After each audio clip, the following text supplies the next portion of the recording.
The rich man of the parable had fertile soil, which regularly produced abundant crops. So much so, with the prospect of a good yield, he's wondering what to do with the coming plentiful harvest.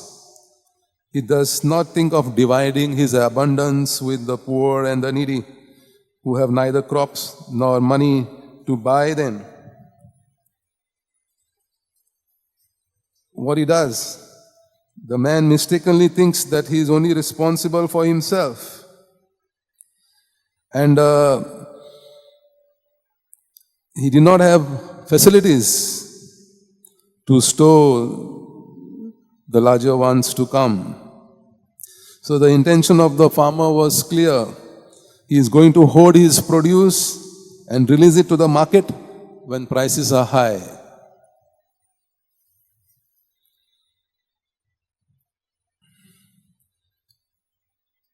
So instead of giving it to the needy and the poor, he wants to hoard it so that he does not think, he wants to glorify in his abundance and in security.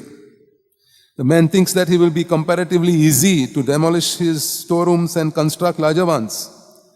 This done, he thinks that he can sit down and enjoy life without thinking of God or his neighbors. And then what happens? Suddenly a summons comes from God. You fool, this night your life will be demanded of you. Where will be all that things which you have gathered, the wealth, the fame? No one will remember him after some years. And he's snatched away in a moment from all his possessions and his plans. The point is that he has been wise in foresight for material things, but a fool in things spiritual. So let us note that it is not wealth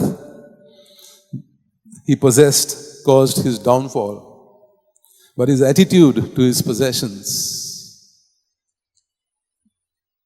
The evil effect of sin, of greed.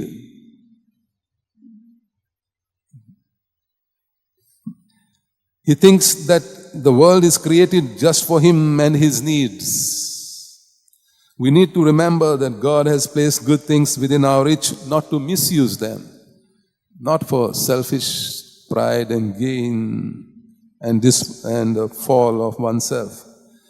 We are asked to use them properly with concern for the less privileged ones.